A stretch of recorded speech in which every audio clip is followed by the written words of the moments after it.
तो heat of formation के लिए बहुत इंपॉर्टेंट आर्टिकल हमारे पास में हीट ऑफ फॉर्मेशन। तो ये कॉम्पिटिशन के लेवल के हिसाब से आईटी मेंस में, आपका जेई मेंस में, जेई एडवांस में, एआईपीएमटी में बहुत ज़्यादा इंपॉर्टेंट होता है हीट ऑफ फॉर्मेशन के लिए। 3 तरह के सवाल आते हैं, एक तो रिएक्शन बेस आपकी प्रॉब्लम्स होती हैं, एक कॉन्सेप्ट बेस आपकी प्रॉब्लम हुआ करती है, और एक डायरेक्ट प्रॉब्लम होती है। कैसे हीट ऑफ फॉर्मेशन क्या होता है? It is the energy involve. Involve मतलब समझते हैं, if you involve means it may be evolve और it may be absorb. It is the energy involved, okay?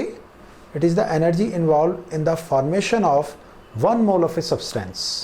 हमारे 1 मोल सब्सटेंस को बनाने के लिए जो एनर्जी इन्वॉल्व होगी, that is known as heat of formation from its elements. Elements से बनना चाहिए। जैसे मेरे पास में मुझे बनाना है S2 लिखा है हाफ, ठीक है, हाफ Cl2 लिखा है, से बनता है HCl। ये होना चाहिए कितना? 1 मोल फॉर 1 मोल, और एलिमेंट्स से होना चाहिए। एलिमेंट्स कौन होते हैं? एलिमेंट्स मैंने आपको पहले टॉपिक में सम बेसिक कॉन्सेप्ट में समझाया था। एलिमेंट्स वो होते हैं जो नेचुरल अकरिंग होते हैं, जिसे खुदा ने दिया, जिसे कुदरत ने दिया, जिसे हम बोल सकते हैं। उनके लिए हीट ऑफ फॉर्मेशन कितनी होती है? 0। उन्हें फॉर्म करने की ज़रूरत नहीं होती।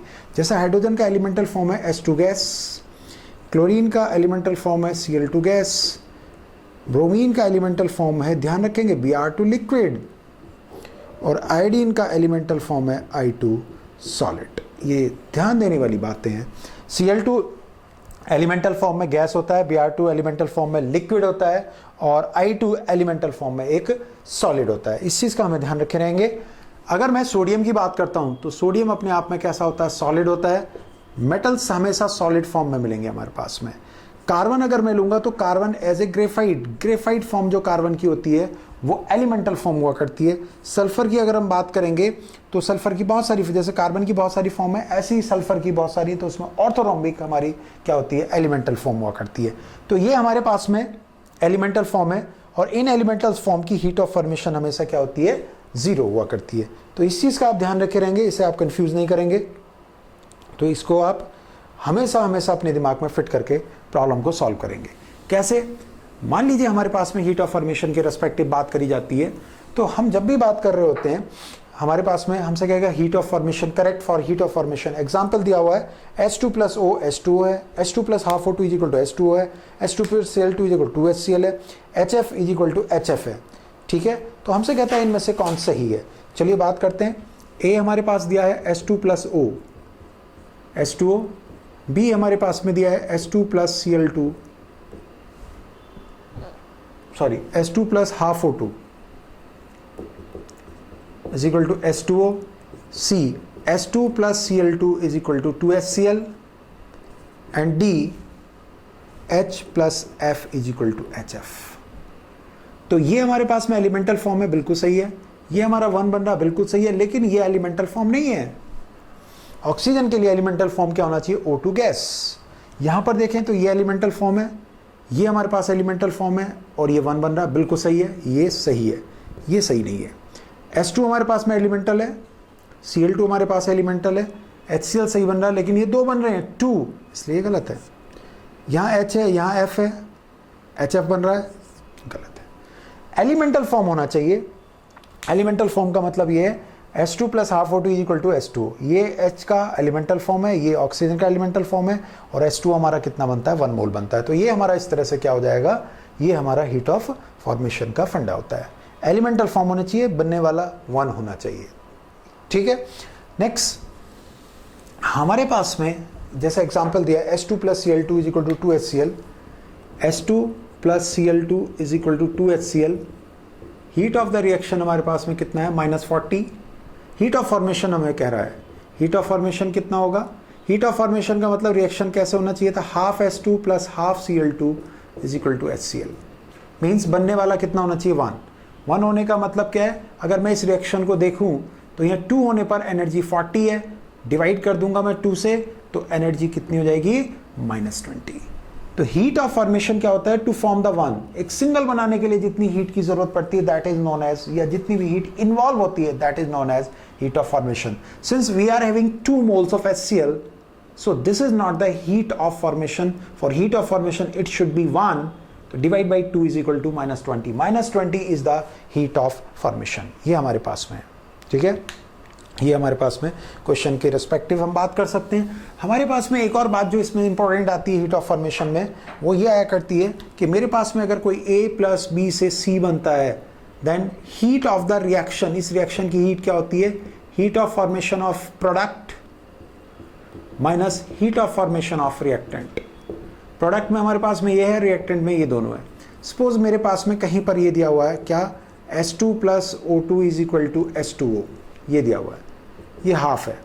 तो हीट ऑफ रिएक्शन हमारे पास में जो होगी वो क्या होगी, delta HF of H2O minus delta HF of S2 plus half delta HF of O2, ये हमारे पास में दिया हुआ है।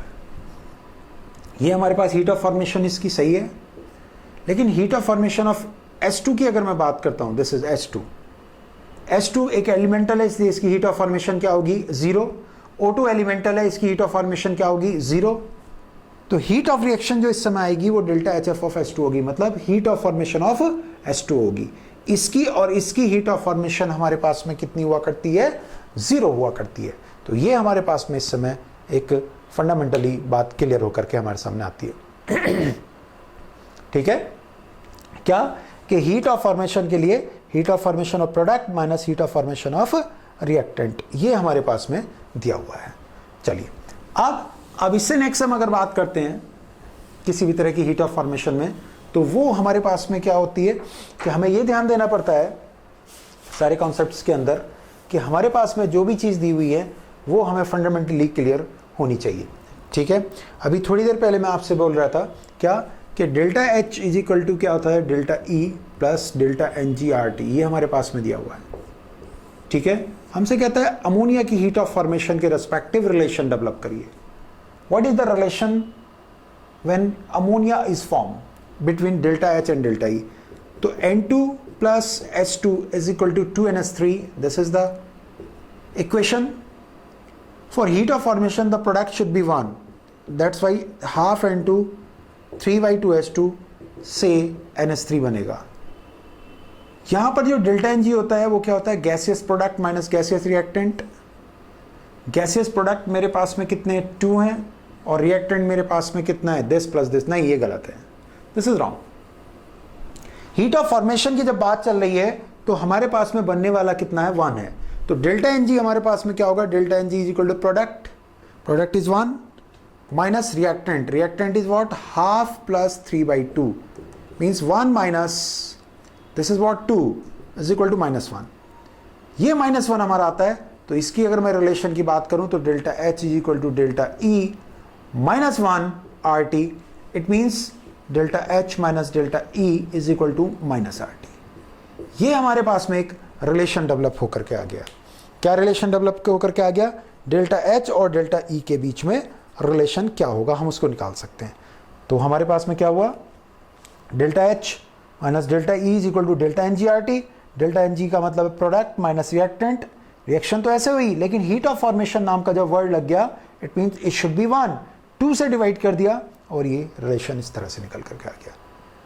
ठीक है, तो ये हीट ऑफ फॉर्मेशन के पर्सपेक्टिव हमारा कंसेप्ट पूरा हो जाता है। तो इससे रिलेटेड जो भी प्रॉब्लम्स दी होंगी उन्हें आप सॉल्व कर सकते हैं, उनको आगे की ओर कंप्लीट कर सकते हैं। तो हीट ऑफ फॉर्मेशन में क्या क्या ध्यान रखना है आपको, एलिमेंटल फॉर्म का ध्यान रखना है। तो जैसे हमारे पास में कहता है, क्वेश्चन हो सकता है डेल्टा HF इज 0